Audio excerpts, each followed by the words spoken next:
This is coming at a good time to have this webinar because I know Dori and I, we've both been getting, a lot of our students have been getting all their college acceptances, and now they're also faced with the discussion within the family of like, okay, now realizing how much college actually costs once they get that financial aid paperwork in the mail too. And so we're hopeful that being able to have a discussion early on with families is going to, even though that sticker price can always just kind of create a little bit of panic at the end, but we're hoping that it can ease any concerns and being able to make sure that the college list is balanced enough where you have a lot of colleges that are a financial fit for the family is an important part of the process.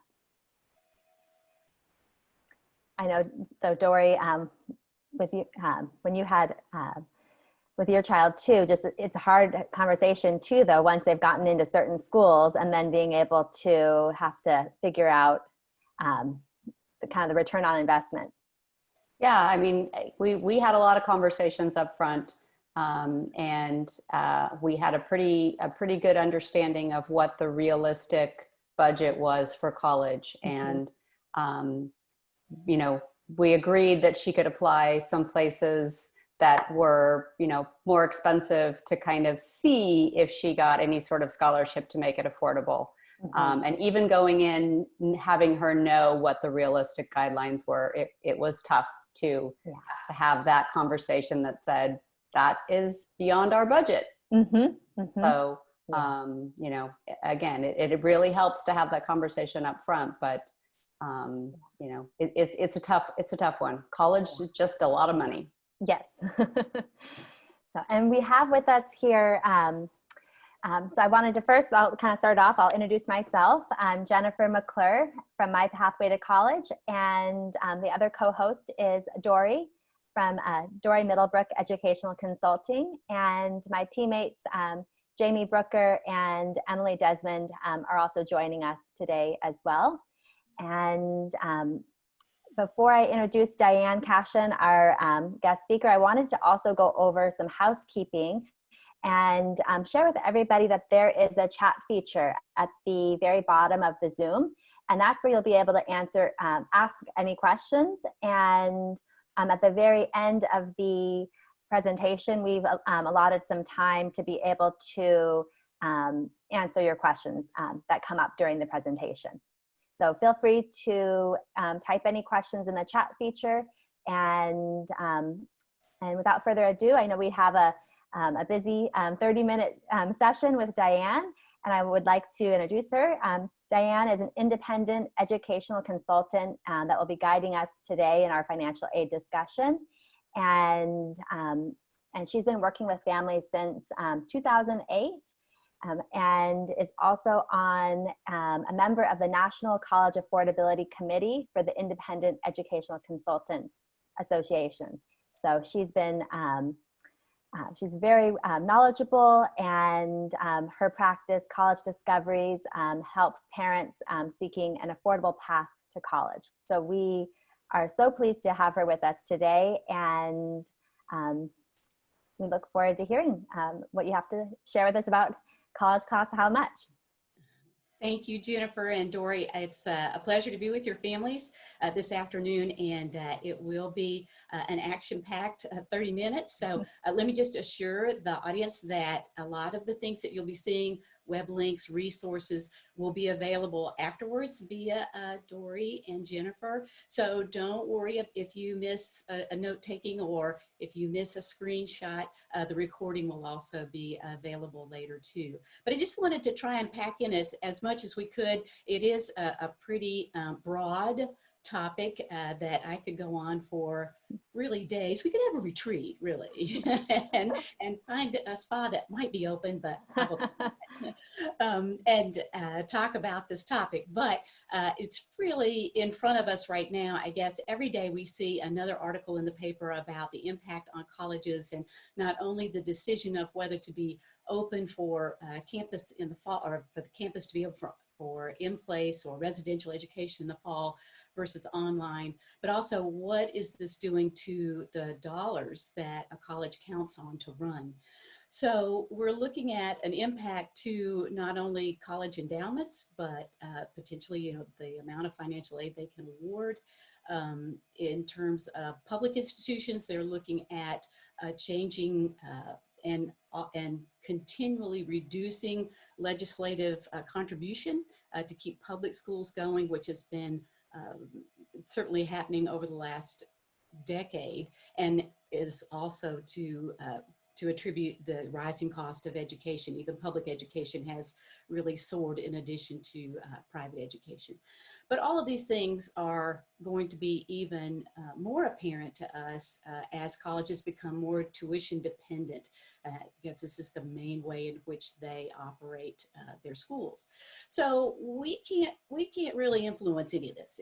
It's just happening, and it's out of our control. But what we can control is shaping a list with affordability in the very beginning, and doing that over the next several months while your child is finalizing and really tweaking that college list, and having these conversations will again promote a lot less stress this time next year, as well as throughout the application cycle. So I have some slides to share, and I'm going to switch to a PowerPoint here. So let me do that. Let's see, YouTube. Yep. And here. All right, so hopefully you are seeing my screen right now, and we're going to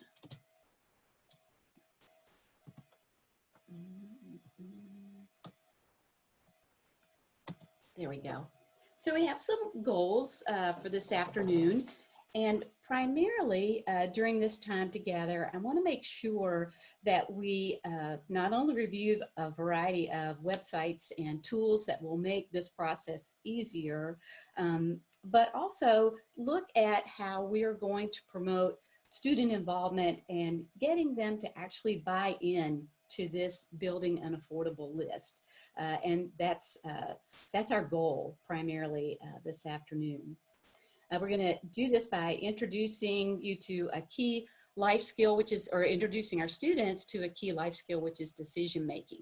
So I think involving these in these adult conversations really will promote that.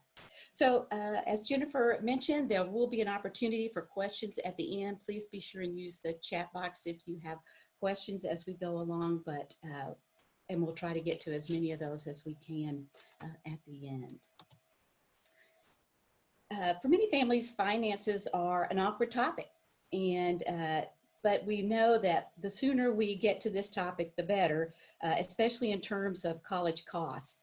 So even casual conversations around students' part-time earnings and savings can help open the door to the larger conversation of affordable college list building.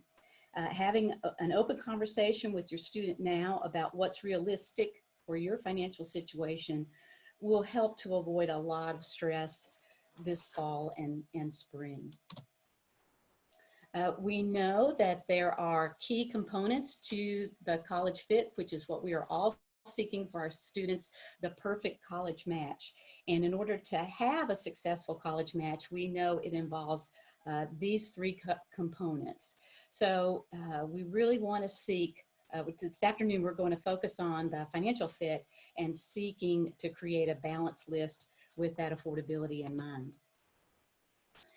Right now, our typical schedules have been altered, and your family is likely not being crushed by the usual outside activities that take everybody hither and fro in their daily activities, sports practices and rehearsals and all sorts of things like that, in addition to homework and study groups. So while we've got this little bit of what I like to call free space and bingo, it's wise to use this time to work together as a team and develop this affordable list. You want to be sure as you're creating this list of likely, target, and wildcard options as it relates to cost, that you want to make sure that you include at least one or two schools that are close to home and that you can likely afford. So I want to make sure that those are incorporated. Okay, so what does college really cost?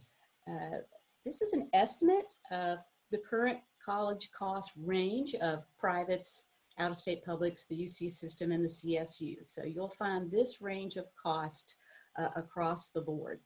Oftentimes, students or families who are new to this process have no clue as to what number we're looking at, other than we know it's big.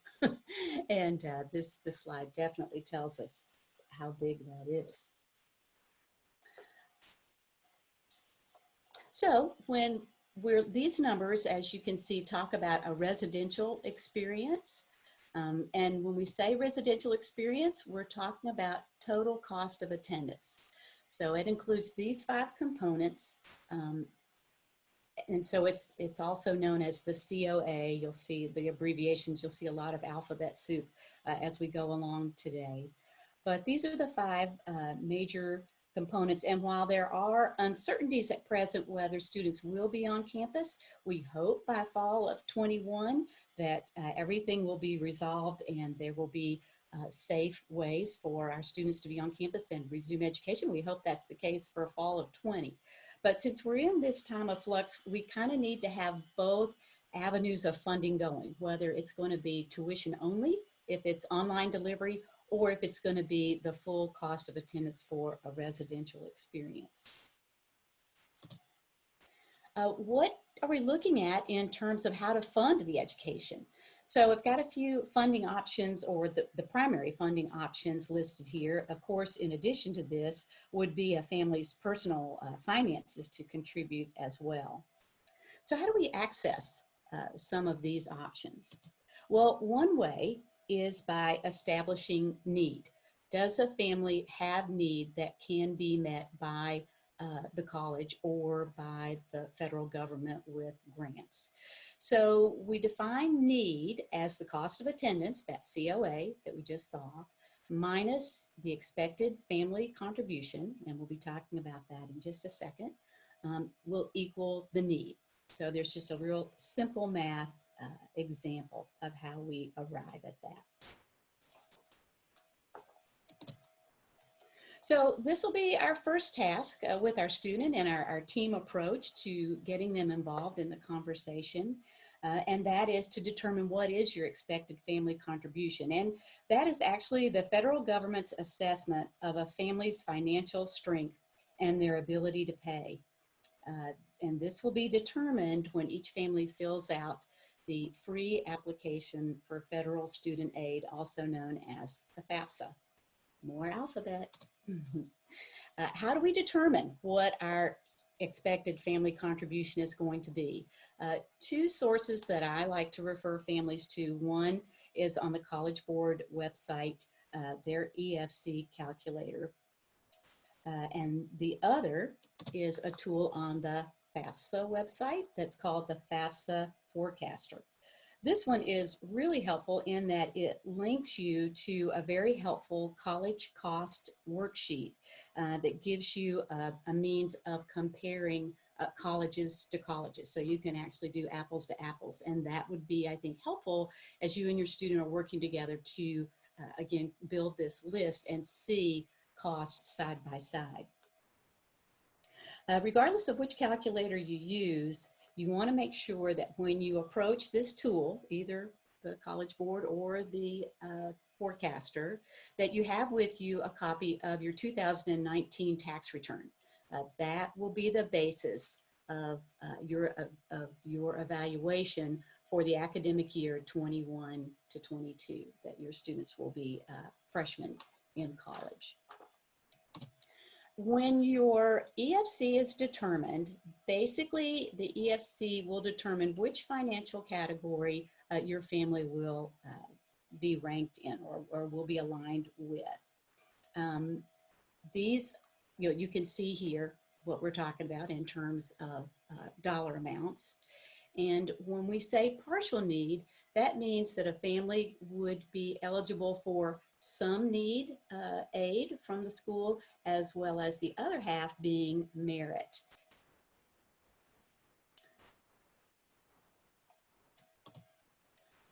So when we look at how do we get to these colleges, how do we determine which ones are meeting the award types that we need, whether it's need or merit, you can see that those with a low EFC are going to be wanting to look very closely at generous need-based award schools.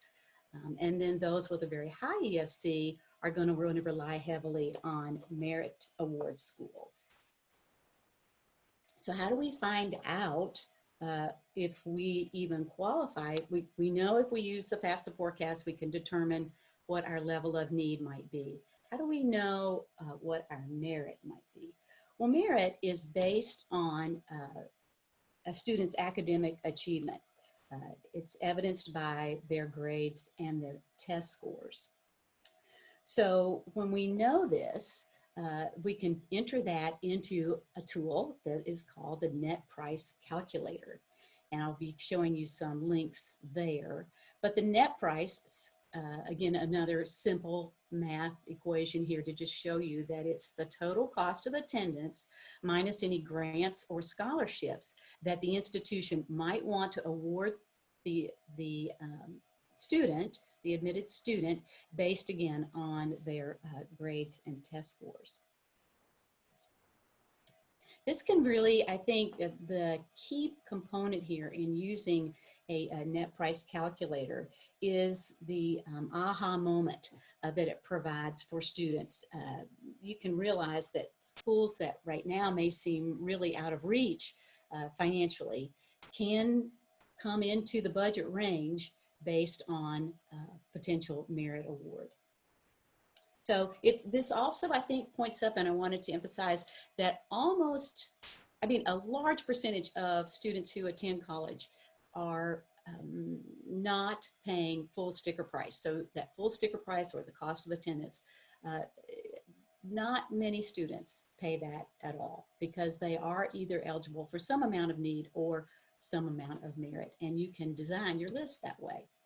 One thing to be aware of when using the net price calculators, though, are that they're going to give you a rough estimate. You really cannot take it to the bank in terms of the yields or results that you will see. They're a ballpark, so keep that in mind. But I think their importance or their value is that they help you to sort out ones that may be too expensive or ones that will likely be financially, aligned with the family's budget. So where do we find these schools? So we have colleagues at Big J Educational Consulting who every year take it upon themselves to create this tool that identifies the percentage of need that is met by hundreds of colleges across the country. So we can see from this chart, this is only one page of a multi-page document that's online at this website where you can get a sense of how much need would be met. So for example, if you look at Amherst College, it's a 100% need met college, which means they don't award any merit aid. They are all about need.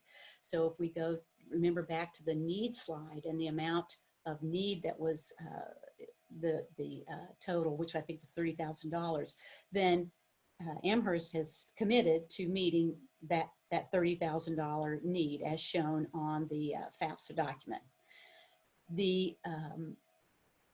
Oh no, not on the FAFSA document, but once you do that calculation of the cost of attendance minus the family's EFC yields the $30,000.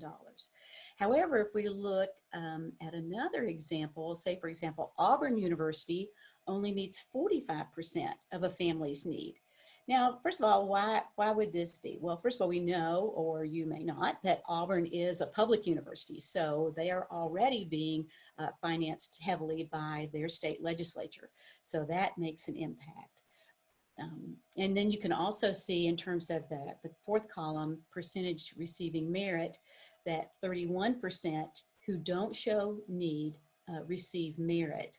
Again, a small number because they already feel that their price is low as a state or public institution. But if we jump up to, let's say, Allegheny College, you can see their percentage of merit being awarded is 92%.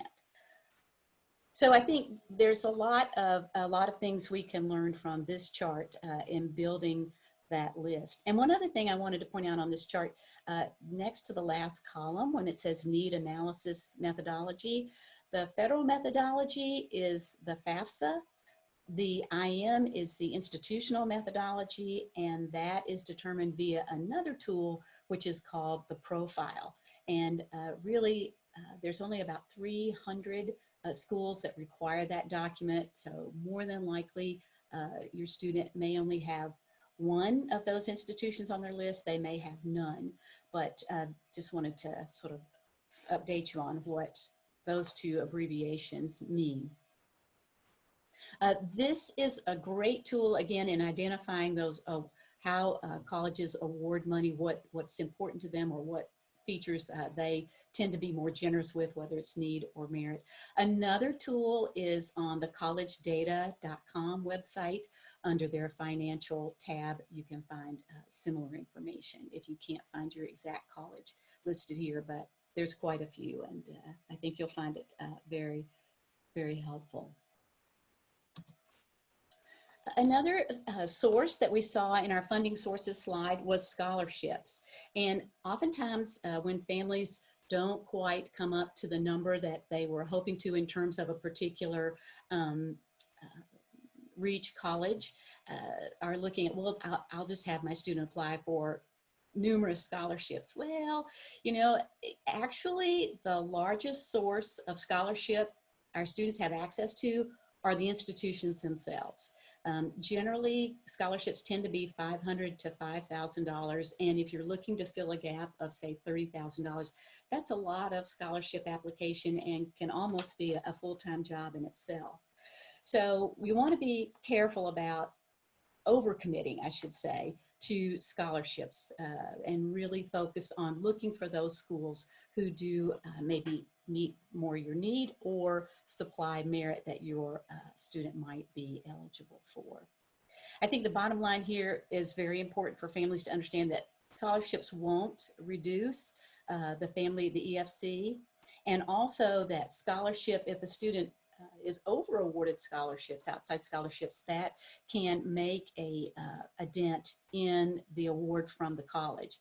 So for example, colleges will, the student reports that they earned $1,000 Kiwanis Club scholarship. Well, the institution could then reduce their amount of loans to that student by $1,000 or their work study by $1,000. So it can impact the award from the school. So you just kind of have to be aware, I think, and pay attention to that. What about student loans? And in the past, and probably by this summer and into the fall, we'll be hearing more horror stories about students who have taken on too much student loan debt. Well, the actuality is, the facts are that a student, the federal low interest student loan maximum is $27,000 over 4 years. And so students can't take, students really can't acquire those $100,000 loans that we see publicized often unless they're doing a lot of private loan supplement. So really, this is a tool that I think is worthy of looking at when you're looking at funding or coming up with the sources of funding for a student's college education, because it gives the student some skin in the game. It also, just this past week, it was announced that the student loan interest rate is dropping to 2.75, so it's extremely attractive to take on a student loan. And also the other thing, when we know it's going to be a minimal amount, the other thing, as long as the total amount of loan that a student is taking is that they're borrowing is is more in line with the anticipated annual salary after college. So you just want to avoid borrowing more than the anticipated, using that as a guide, the anticipated annual salary, okay? Now, each of you is really in the catbird seat in terms of timing and looking at this component of building the college list, because here we are in May, you're going to be applying in the fall, and you've got all kinds of time to have this conversation and massage the list. So it's really going to put you in a great position to be ready for these various application deadlines of this fall, and especially in terms of your financial aid deadlines.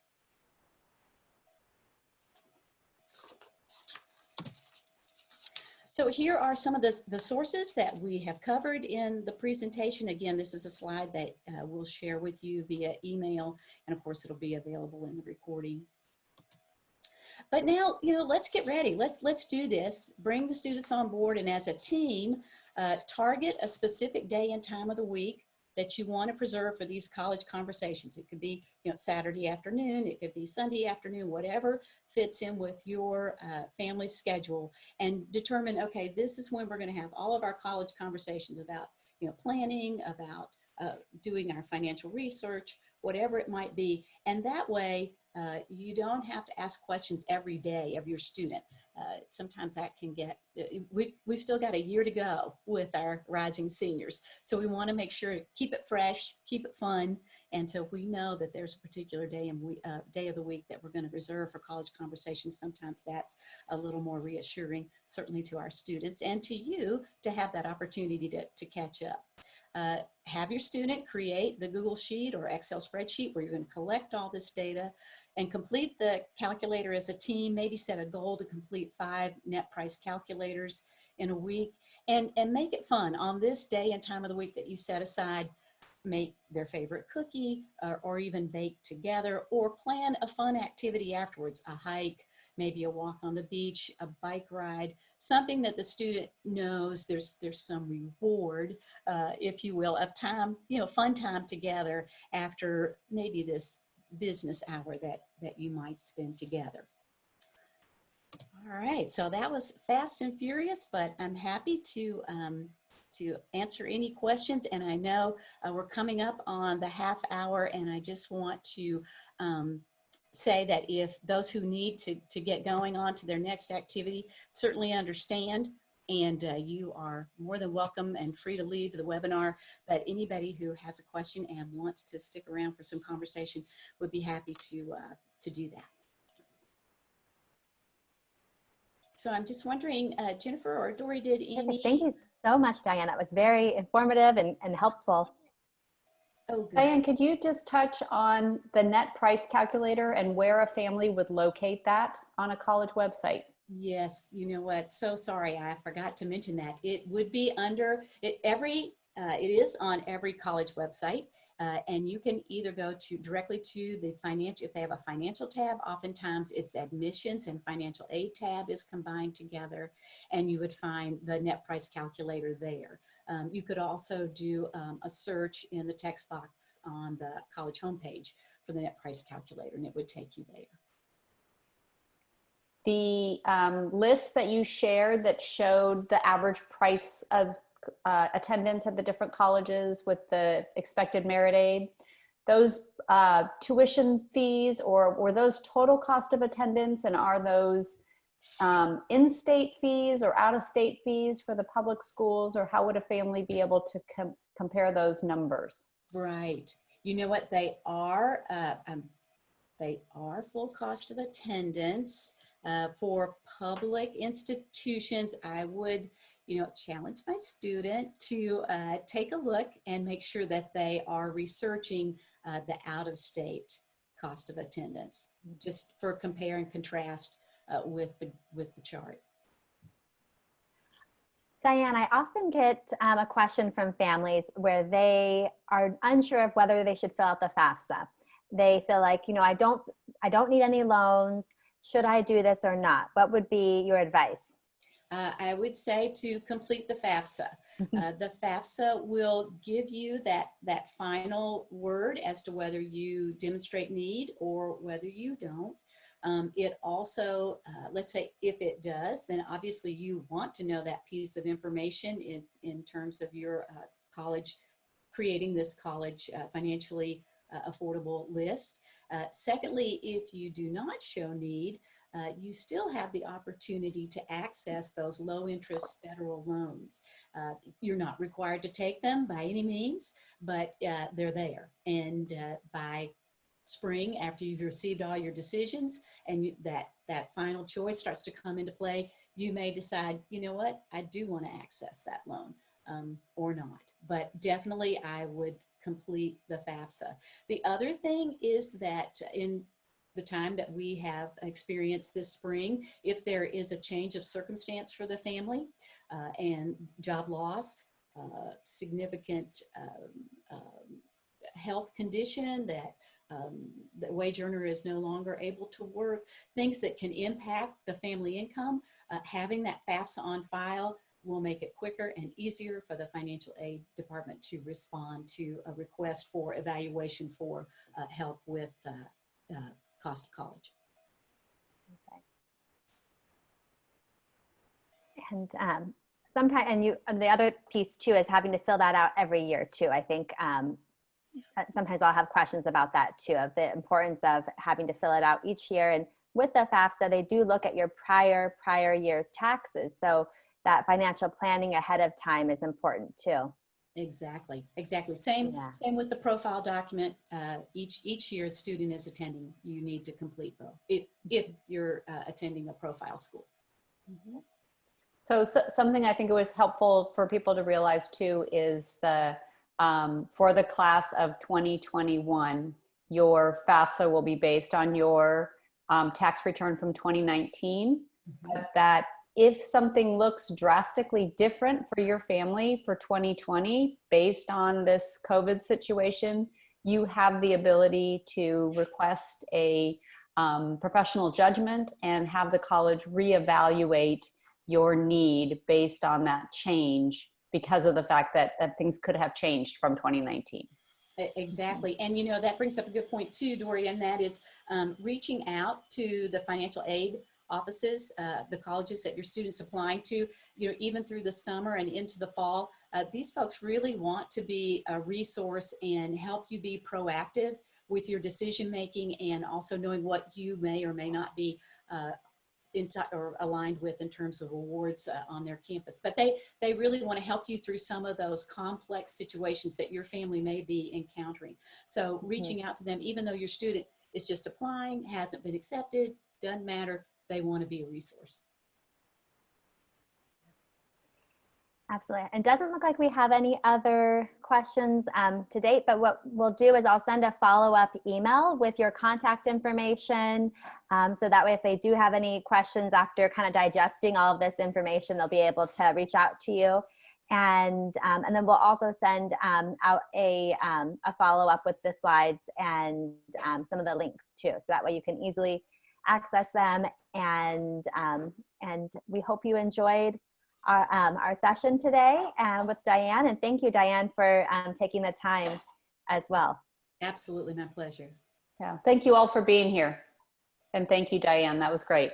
You bet.